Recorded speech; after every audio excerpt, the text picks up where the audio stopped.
আসসালামু আলাইকুম দর্শক, আজ আপনাদের নিয়ে যাচ্ছি বাংলাদেশের অন্যতম ব্যস্ত মহাসড়কের তিনটি বিখ্যাত ব্রিজে।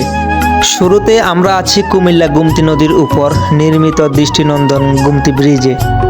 মুন্সিগঞ্জের গজারিয়া আর কুমিল্লার দাউদকান্দিকে সংযুক্ত করেছে এই সেতু।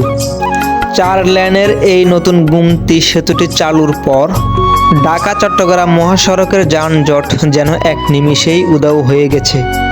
নিচে বয়ে চলা গুমতি নদীর রূপ আর উপর দিয়ে ছুটে চলা গাড়ির বহর, সব মিলিয়ে এই ব্রিজের চারপাশের দৃশ্য সত্যিই চোখ জুড়ানো। যারা এই রোড দিয়ে যাতায়াত করেন তারাই জানেন এই ব্রিজের গুরুত্ব ঠিক কতটা। দর্শক, এতক্ষণ আপনাদেরকে দেখালাম কুমিল্লার গুমতি নদীর উপর থেকে গুমতি ব্রিজের ভিডিও। তো এখন আপনাদেরকে নিয়ে যাব সংক্ষেপে নারায়ণগঞ্জের মেঘনা নদীর উপর থেকে মেঘনা ব্রিজের ভিডিও, যার আশেপাশে হাজারো মানুষের কর্মস্থান তৈরি হয়েছে। তো আমরা এখনই চলে যাব নারায়ণগঞ্জের মেঘনা ব্রিজে।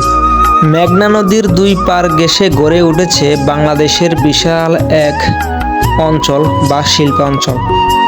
দেশের নামি দামি বড় বড় সিমেন্ট কারখানা সহ পেপার মিলস, পাওয়ার প্ল্যান্ট এবং টেক্সটাইল মিল সহ অসংখ্য ভারী শিল্প কারখানা গড়ে উঠেছে এখানে। নদীপথ এবং সড়ক পথ দুই সুবিধাকে কাজে লাগিয়ে এই এলাকাটি এখন দেশের অন্যতম প্রধান এক শিল্প হাবে পরিণত হয়েছে।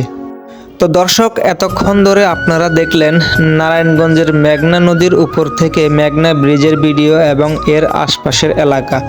এখন আপনাদেরকে নিয়ে যাব ঢাকার একমাত্র প্রবেশদ্বার এবং ঐতিহ্যবাহী কাশপুর ব্রিজ। শীতলক্ষ্যা নদীর উপর নির্মিত এই দ্বিতীয় কাশপুর ব্রিজটি ঢাকার সাথে পুরো চট্টগ্রাম ও সিলেট বিভাগকে যুক্ত করেছে। এই কাশপুর ব্রিজের আশেপাশের এলাকাও কিন্তু পুরোপুরি একটি শিল্পাঞ্চল। বিসিক শিল্পনগরী থেকে শুরু করে ছোট বড় শত শত গার্মেন্টস ফ্যাক্টরি এবং ম্যানুফ্যাকচারিং ফ্যাক্টরি রয়েছে এই এলাকায়, যা প্রতিদিন হাজার হাজার মানুষের কর্মস্থান তৈরি করছে এবং দেশের অর্থনীতি সচল রাখছে। তো দর্শক, আজ এই পর্যন্তই। ভিডিওটি ভালো লাগলে একটা সাবস্ক্রাইব করে পাশে থাকবেন। ধন্যবাদ সবাইকে।